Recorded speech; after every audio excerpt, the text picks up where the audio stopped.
Германские вооруженные силы атаковали границы Советского Союза. Эти слова навсегда остались в памяти поколений. Началась Великая Отечественная война, одна из самых трагичных и героических страниц нашей истории. Студенты, школьники и профессора собрались в Национальной библиотеке, чтобы еще раз вспомнить, как это было.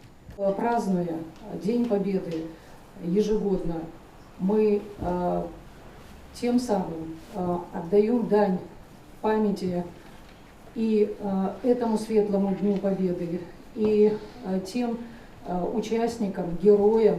Более 20 тысяч ингушей ушли на фронт. Это огромное число для маленького народа. Тысячи из них не вернулись, приравнивая слово к боевому оружию. Победу в Великой Отечественной войне ковали, как говорится, все слои населения СССР. Не осталась в стороне и интеллигенция, роль которой в борьбе советского народа с фашизмом трудно переоценить. С первых же дней войны многие деятели науки, образования и культуры вместе с другими уходили на фронт. Нуриддин Габертович Ахриев, преподаватель московских вузов, он очень много лет преподавал в МГУ.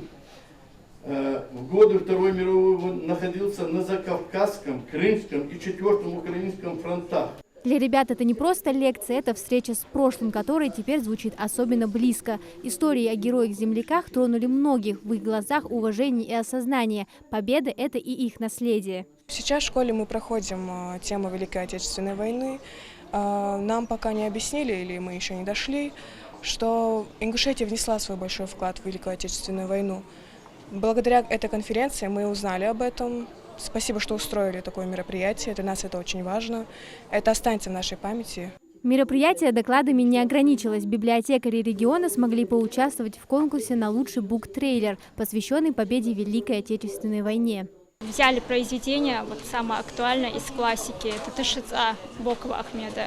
Нам надо было передать вот щепетильную тему войны, очень тонко, так, чтобы любой читатель захотел взяться за эту книгу. Мне кажется, нам это удалось. Без памяти нет и будущего. Рассказывать молодому поколению о героизме своих соотечественников важно, отмечают организаторы конференции. Это основа для патриотического воспитания. Мы, наше поколение, мы выросли на рассказах о войне, фильмах о войне, песнях о войне.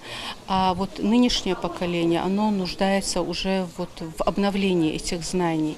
Участники конференции рассказали и о тружениках тыла, женщинах и детях, которые в условиях военного времени обеспечивали фронт, готовили хлеб, шили обмундирование. Ингушский народ, несмотря на трагические испытания, не сломался и остался верен родине. Амина Зязикова, Мовладгири Ахильгов, Магаз, 24.